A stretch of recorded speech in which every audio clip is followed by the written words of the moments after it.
आपसे कहना चाहता हूं, एक बात मैं आपसे कहना चाहता हूं, जो सिर्फ बारिश से खेती होती है, मां सिंचाई की सुविधा नहीं है, मां किसान कितने दिन काम करता है आप सब जानते हैं कि नहीं जानते हैं? आप सब किसान हैं, जानते हैं कि नहीं जानते हैं? उसको 24 घंटे 12 महीने काम करना होता है क्या? आप बताओ मेरे को। मैंने जब ये बात कही थी कि भाई मैं किसान हूं, किसान के काम को मैं जानता हूं, और किसान जब बारिश की जब एक फसल होती है तो किसान कितने दिन काम करेगा? भाई उसमें फसल में पानी नहीं देना, बारिश के ऊपर निर्भर है।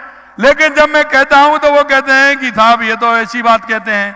अरे भाई आपने किसानियत की नहीं है, आप किसान की बात को क्या जानते हैं? अरे हमने तो किसान का काम किया, हम तो किसान की हर बात को जानते हैं। किसान कैसे काम करता है, कितनी मेहनत करता है पूरी तरह से। मैं मेरे भाई और बहनों में यही कहना चाहता हूं कि किसान को हमें पता है किसान किस तरह की मेहनत करता है, दिन रात मेहनत करते हुए काम करता है।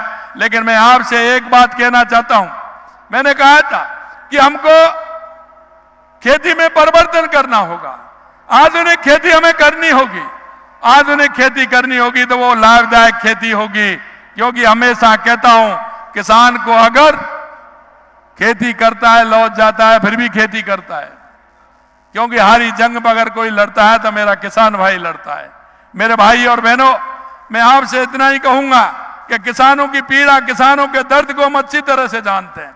इसलिए आपने देखा किसान और पशुपालन का मेल है।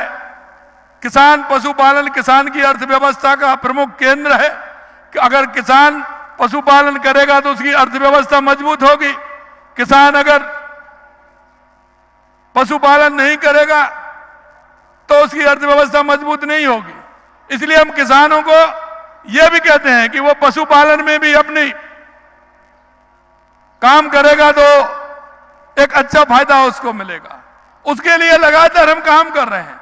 हम गोपालक क्रेडिट कार्ड हमने दिया है, गोपालक क्रेडिट कार्ड, उसमें भी बिना ब्याज के आप आइए, आराम से भैंस लीजिए, गाय लेकर के आइए, बच्चों को दूध भी पिलाइए, बचे तो डेयरी पे आराम से उसको दीजिए, जिससे कि आपकी आय भी बढ़े।